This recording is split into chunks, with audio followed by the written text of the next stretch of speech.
What's up, everybody? Peace to you. Lottie-dottie, respect to everybody. It's another daily kingdom vitamin with your life coach, Coach Bishop, a.k.a. S.C. Johnson Sr. It's a wonderful day out here, man, in Central Florida.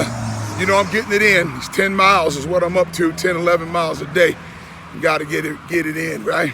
And so we about it. We're not just talking about it, we being about it.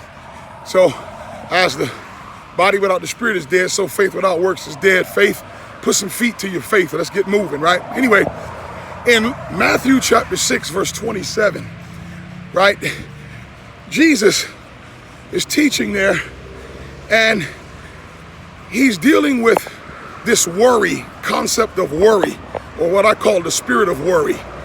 And he's freeing his disciples from this concept of worrying about their lives.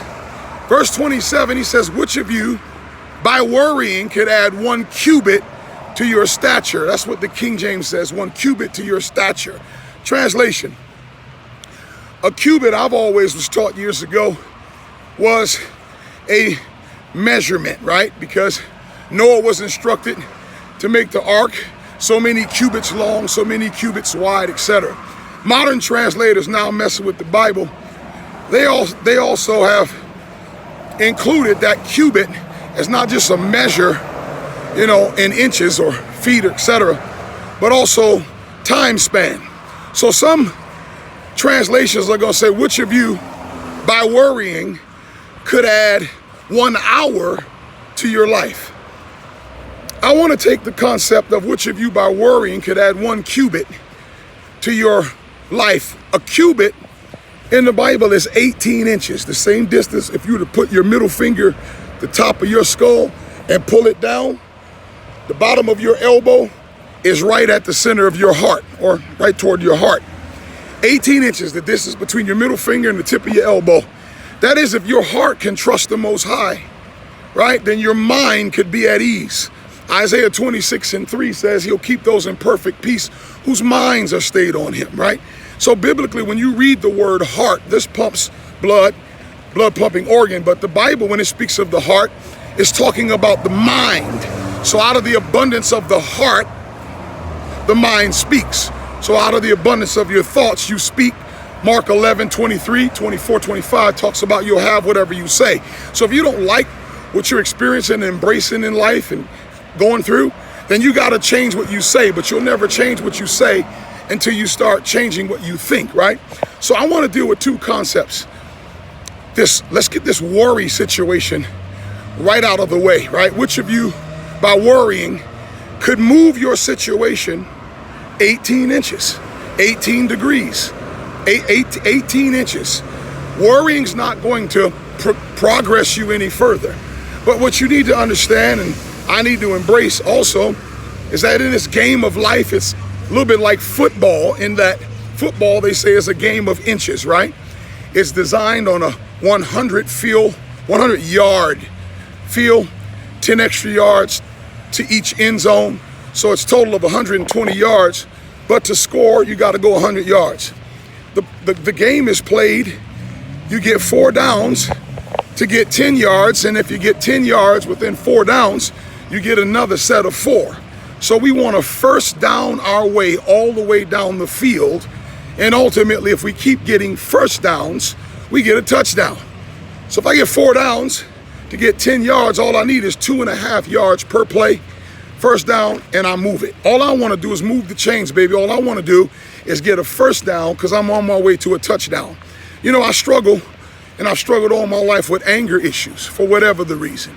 Runs in the family, things happen in my childhood, my upbringing, my environment, whatever, man. We're a combination of what we've experienced, our upbringing, what's in our DNA, what was in our father, you know, and etc. But I struggle with anger and being an overseer, a bishop, as they want to call it, whatever, man. I'm a servant leader. But we can't be a brawler. We can't be wanting to fight. But I got a quick temper, man, a quick fuse. And the older I get, the shorter that fuse, and my tolerance is quite short. That's why it's good being a pawpaw, because I kiss on them babies and love on them and send them back to my daughters and my son-in-law, and because That's why having babies is for young people, right? But at any rate, what happens is I got a short fuse. I've been having a great month, man, because I've been getting back in shape. I got a goal that I'm going to reach. I've already seen what my body's going to look like. So I'm already there. It's just a matter of the work now. And so I'm calling those things that be not as though they were. And so I'm on my way. So I'm excited about how I'm looking and feeling great, talking great, sounding great, motivating others, inspiring, and I'm loving where I'm at, right? All right, so I've been really at peace and at ease. And it's easy to be calm and overcome your pet peeves, but your own inner struggles and your own character flaws when everything around you is conducive. But the real test comes when you're in an environment where they start pushing your buttons, right? And so today I had a little not rough day, I ain't gonna say that, but a couple of things that transpired, and my short fuse returned. And so at the end of the day, I'm walking the sunset, and I was kind of repenting and reflecting and meditating and telling Sean to get right and asking the Most High to forgive me, for that short fuse. A couple of incidences, right?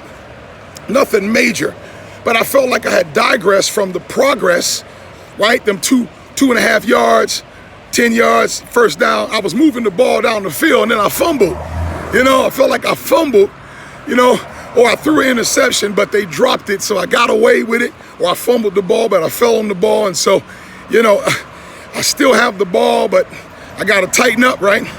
And so what I realized was, you got to have a short memory with mistakes. Learn from it, move on quickly. Don't sulk in falling back into digressing. Because what I noticed was this. I've digressed back a little bit to that short fuse. I had been smiling through stuff, minor tests, and feeling good about myself. But what I noticed today is when I digressed back into that anger or that short fuse, it didn't last as long. Because I get mad quick and then I stay mad. And it was affecting, 2 hours later, I'm fussing at my wife. She wasn't even there. And I'm telling her what happened. And yeah, they cut me off and all that. And so I noticed today I was able to kind of lash out a little bit, which was bad. But I let it go quickly. So what I realized was I didn't make a touchdown yet, but I made a first down. And like I said, I fumbled the ball along that way, but I got a couple more downs left to get a first down. As long as you're progressing, baby, each day, right? You walk a mile, the next day walk a mile, 0.1. You're working out maybe with 20-pound dumbbells. In a couple of days, it'll be 25, right? You're having trouble maybe forgiving people, but now you're starting to find yourself opening up to forgiveness a little bit more mercy. Maybe you haven't talked to somebody, upset with them, but now you text them, right? As long as you're progressing in life. The Bible says, work out your salvation with fear and trembling. Work it out. It's a progress, a process. Some folks say, work out your soul salvation. I understand Bible don't say that, but I know what it means. We're progress. Somebody once said in the church, be patient with me. God is not through with me yet. When God gets through with me, I shall come forth as gold. So don't get upset because you may have reverted back a little bit or digressed and just use that as an excuse to just quit. Regroup and understand, I ain't gonna worry. I can't change my situation 18 inches through worry. And I also am going to continue to see my progression, even if it's 1 inch at a time. I love you and believe in you.